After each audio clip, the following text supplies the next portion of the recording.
Hi friends, எல்லோரும் எப்படி இருக்கீங்க? என்னை வீடியோ போலின்னு கேட்டவங்களுக்கெல்லாம் ரொம்ப நன்றி. இப்போ காய்கறிக்கு தாங்க ரொம்பவுமே உடம்பு முடியல.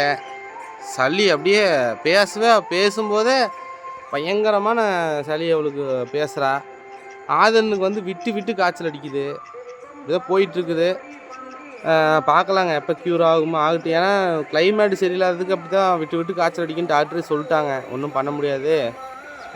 நல்லா ரெஸ்ட் எடுங்க, நல்லா ஃபுட்டை எடுத்துக்குங்க அப்படின்னு சொல்லியிருக்கிறாங்க. இன்றைக்கி வெள்ளிக்கிழமை நல்லா சவுண்டு வச்சு பாட்டெலாம் சாமி பாட்டெலாம் போட்டுட்ருக்காங்க.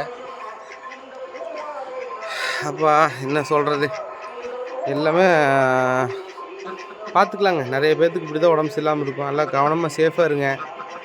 வீடுமே நமக்கு இன்னொருத்திங்க சேல்ஸ் பண்ணிட்டாங்கன்னு சொன்னோன்னையுமே எனக்கு அந்த வீட்டில் இருக்கிறதுக்கு எனக்கு ஒரு மாதிரியாகவே இருக்குது. சரின்னு ஒரு போக்கியத்துக்கு ஒரு வீடு பார்த்துருந்தேன். அதை போய் பார்த்தா இன்றைக்கி அது ஆள் இருக்கும் போல். சரி பார்க்கலாங்க, நடக்கிறதெல்லாம் நன்மைக்கேன்ட்டு போக வேண்டியதான். இன்றைக்கி என்ன வீடியோவே வரல அப்படின்னு எதிர்பார்க்குறவங்களுக்காக ஒரு சின்ன அப்டேட் ஃப்ரெண்ட்ஸ். நான் நைட் செஞ்ச தயிர் சாப்பாடு காலைல சாப்பிட்டேன். அப்புறம் மத்தியானத்துக்கு ரசம் வச்சு சாப்பிட்ருக்குறேன். நீங்களே என்ன சாப்பிட்டீங்க அப்படின்னு சொல்லி கமெண்டில் சொல்லுங்கள். அடுத்த வீடியோவில் பார்க்கலாம். Bye friends.